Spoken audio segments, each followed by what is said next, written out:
Tout le monde. Good morning, everyone, and welcome to the press room of the European Commission for our press briefing with Michel Barnier, who is the chief negotiator for the Article 50 negotiations with the UK. This is the first time that I have the pleasure to welcome Mr. Barnier here. He knows this room very well. Without further ado, I'd like to give you the floor. English or French? Yeah. So, good morning to all of you. I'm very happy to be here with you today for a short press point, the first one. My goal today is to explain what we have done so far and the spirit in which the Commission prepares itself. And all of you will understand that it is too soon to talk today about the details of Brexit. At the end of July, President Juncker appointed me as a Commission chief negotiator for the preparation and conduct of the negotiation with the United Kingdom. 2 months ago, I took up office. Let me make a first general remark. We are entering uncharted waters. The work will be legally complex, politically sensitive, and will have important consequences for our economies and first for our people on both sides of the channel. Let me also add a very personal remark. I was 20 years old, a very, very long time ago, when I voted for the first time. And it was for a French referendum on the accession of the United Kingdom to the European Community. At that time, I campaigned for a yes vote. And I still think today that I made the right choice. 5 months ago, a majority of the British citizens voted to leave the European Union. We are now need to deal with this new situation and organize an orderly withdrawal. I have used the last 2 months to prepare for the complex negotiations that lie ahead to us, to listen to the Member States, to listen to the European Parliament. The first task that President Juncker gave me was to visit all the Member States, to travel to each and every one of the capitals. And so far, I have visited 18 Member States, and I will complete my tour by the end of January. In parallel, we are building a small team of 30 people with solid, very solid expertise in all policies. This task force, together with all the services of the European Commission, has screened all the acquis of the European Union to identify the issues that will be discussed during the negotiations. Together with colleagues from the European Council, I have participated in bilateral meetings with the Sherpas of the 27 heads of state or government. Mesdames, Messieurs, last week, we also organized a technical seminar with experts from the 27 member states, along with the Council and the Parliament, in order to achieve common understanding of all of the legal, technical, and financial aspects of the negotiation. And that is the spirit with which I hold regular dialogue with Guy Verhofstadt and the Conference of Presidents of the political groups in the European Parliament. President Juncker has asked me as well to keep the College of Commissioners up to date regularly, and I indeed had a first exchange with the commissioners last Wednesday.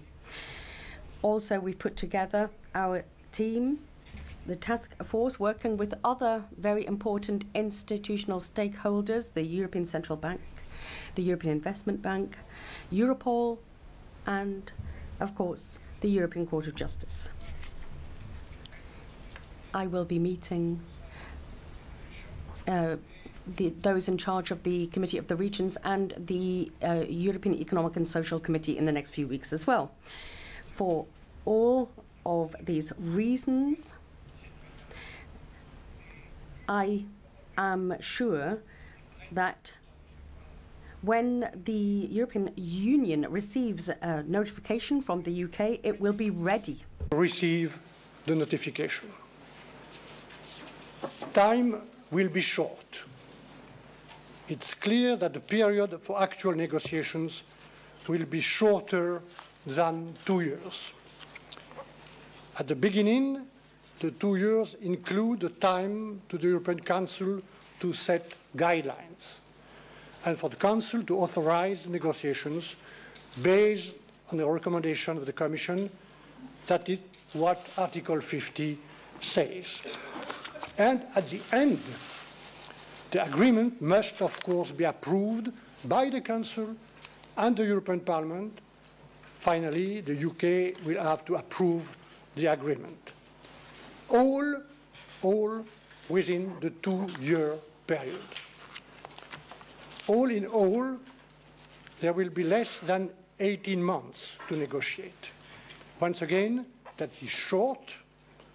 Should the UK notify the Council by the end of March 17, as the Prime Minister Theresa May said she would, it is safe to say that negotiation could start a few weeks later and an Article 50 agreement be reached by October 18. October 18.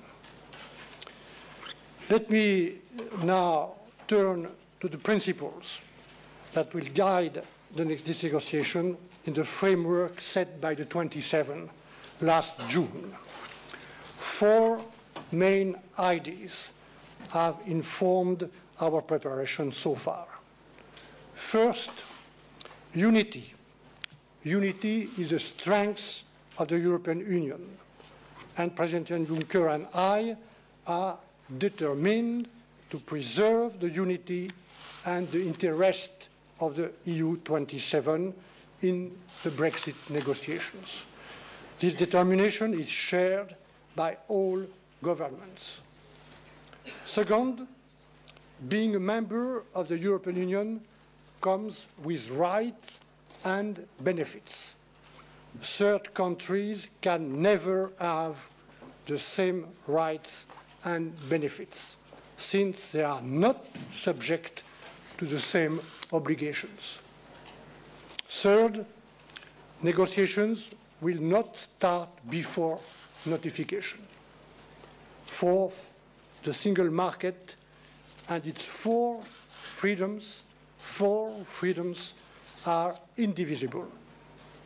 Cherry picking is not an option.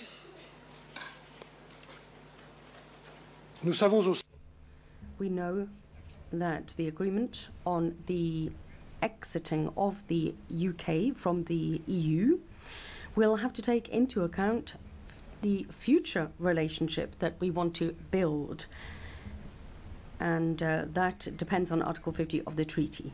I do not want to speculate today too much on what future relations will be. I personally don't like speculation very much. It is for the British to say what kind of relationship they want, and it is for the 27 member states of the EU to define the future that we want to build with them, with the British. And this agreement will be of a different legal nature to the one we've had up till now, and will in fact create a new partnership with the UK after its departure. Finally, I'd like to talk about the negotiations on Brexit itself. The European Council, according to its role and its responsibilities, will in the next few weeks and months set the framework for these negotiations and will define the interests of the 27 member states of the EU. Everyone knows that the Commission has the necessary expertise and skills which are necessary for the negotiations to go ahead smoothly. But we should not forget, and I will not forget, given my experience here, that each of the European institutions, the Council, the Parliament and the Commission, all have an added value. I am keenly aware of this, the added value of each institution. I think that we need to respect the role and the responsibility of each institution in the EU.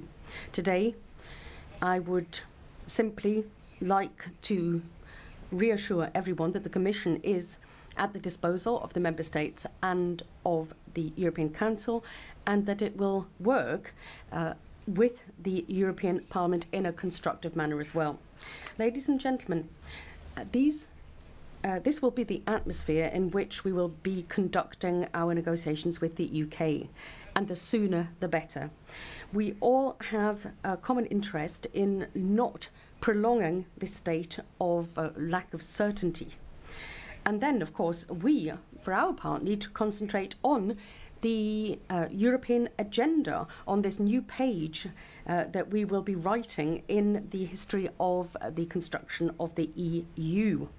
There will be a rebalancing, but my conviction remains the same. Europe has to be the bedrock on which European citizens can lean in order to push ahead and construct the EU further for their safety, security, defence and prosperity.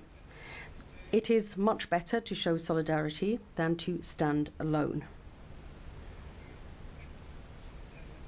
It is much better to show solidarity than to stand alone, I repeat. The 27 member states and the European institutions are united in these negotiations and will remain united. By stating again, we are ready, keep calm and negotiate. Okay, thank you. Michel Barnier accepted to have a small number of questions, let's say 4, because we have a midday. I'll start with Suzanne on the right. Hello. Hi, over here. Suzanne Lynch from the Irish Times. I have a question about the Northern Ireland situation. Can you enlighten us a bit on your thinking on this? Will the common travel area between Britain and Ireland be retained after Brexit? And are you ruling out the return of a hard border on the island of Ireland between Northern Ireland and the Republic of Ireland after Brexit?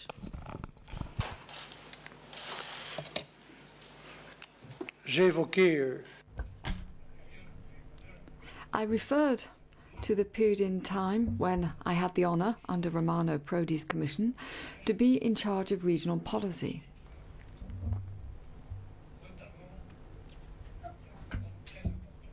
I was also in charge of a very important programme for Northern Ireland, and that was the Peace Programme. This was in support of the Good Friday process. As you said in your question, the UK's decision to leave the European Union will have consequences. In particular, perhaps, for what are the EU's external borders today. And all I can say at this moment in time is that I am personally extremely aware of the importance of this particular topic. We will, throughout these negotiations with the UK and of course with Ireland, do our utmost to find a way in order to preserve the success of the Good Friday process and of course retain the dialogue there. That's all I can say now. Thank you. Thank you. I'm here. Jennifer Rankin, The Guardian. Do you see the European elections in 2019 as the final deadline for the UK to have left the European Union? And would you recommend any continuation of the negotiations? And if it is your final deadline, the elections, what are the principles you would look to underpin any transitional agreement? Là encore, Here, too, the basis of our work, which is politically sensitive, legally complex, is Article 50. Article 50 is very clear. As I recall in my statement, it sets out that as soon as we receive the notification, the earlier the better, we have 2 years in order to reach an agreement together. As we heard from Theresa May herself, it is in March at the latest that we should receive this notification. And so the Article 50 negotiations should be concluded by March 2019. All the ratification procedure should be finished by then. That's why I said that the approval needs to be completed by October 2018 to still leave 5 or 6 months for the Council, the European Parliament and the UK Parliament to ratify the agreement.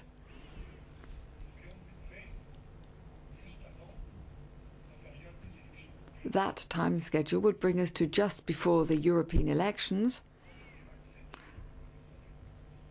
involving the 27 member states.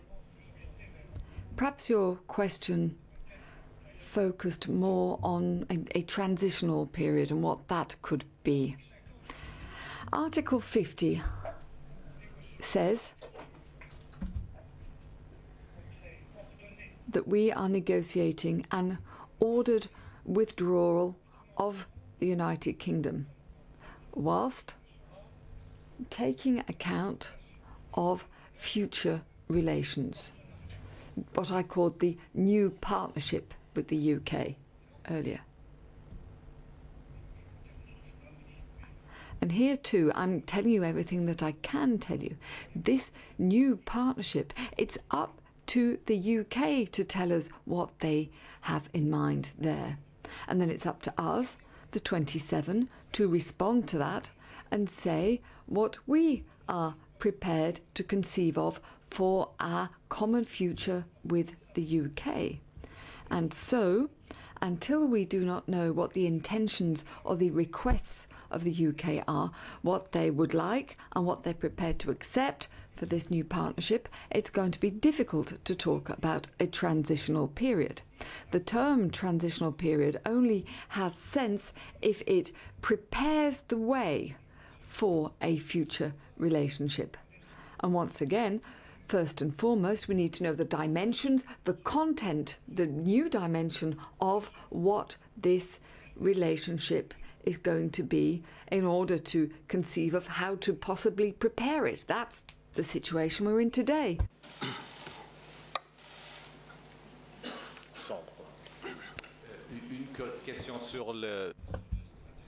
A question about negotiating strategy, if I may. Article 50 negotiations are one thing, and the new relationship is something different. Will these two be carried out in parallel or in sequence, one after the other? Concentrons. We're focusing on Article 50 because that's what the treaty says. And as I said, this has to be done taking account of what the future relationship could be. And as I said, we need to hear what the UK's intentions are, and then the 27 will react to that. 27 governments and parliaments will contribute to this thinking. Another important legal point I referred to earlier is that it's quite probable that a future agreement on a future relationship will be of a different legal nature. It will have to be signed with a third country, and only with a third country. And so legally, these things can't be done together at the same time, even though what the future relationship may be may shed light on the usefulness of a very limited transitional period, and may even impact on some of the elements of the negotiations itself. I mean, you can't do everything in 15 to 18 months of negotiations, but we are going to have to take things step by step in the right order. One on Damien and then Cecile. Yes, Damien, BBC there. Derrière la caméra. Yes, from BBC. Can I just ask, though, on that question of a transitional relationship, are you approaching this with a view that that is a good thing to have? That would be an aim of the Article 50 negotiations, to end up with a transitional relationship. And as supplementary to that, there have been suggestions in the UK that the UK could pay for some access to the single market. Is in principle that something that could be negotiated or discussed? Sur la période. On the transitional period, frankly, I don't have an awful lot to say. In addition, there would be some point and usefulness to a transitional period if it eased the path towards a future agreement on this new partnership. We need to know, first of all, what the perspective would be for this new partnership, and only then would we be able to decide on the usefulness of such a transitional period. If you look at the various options on the table for the future relationship with the UK, well, obviously you can look yourselves at the various models and options that exist, and according to those options, what kind of relationship we'll have, how close it will be, how much access there will be to the single market. Some of the third countries will be affected by this as well. You can have a look at the EEA, at Norway or Iceland, to get an idea of what it could be. With the case of Norway, for instance, there is access to the single market, but this is accompanied by predetermined, very specific contributions to the EU budget. That's one of the models that already exist, and that is really one of the closest models that there is to the EU without being a member. Cécile Ducourtieu, Le Monde. I'm from Le Monde. Do you think it's possible to avoid a hard Brexit, and if so, how? Franchement, je ne sais pas. Frankly, I do not know what a hard or a soft Brexit are. I can say what a Brexit is. Clear, ordered, and we will work within the Council's guidelines on the content of the negotiation. We want a clear agreement. We want to reach this agreement within the limited time that we have available. We want it to take on board our point of view, the interests of the 27 as defined by the European Council, and something that preserves the unity of the 27. That's what I can say. I know what Brexit is. I don't know what hard or soft Brexit are. Thank you very much. Thank you, Mr. Barnier, and we will see you at the next briefing.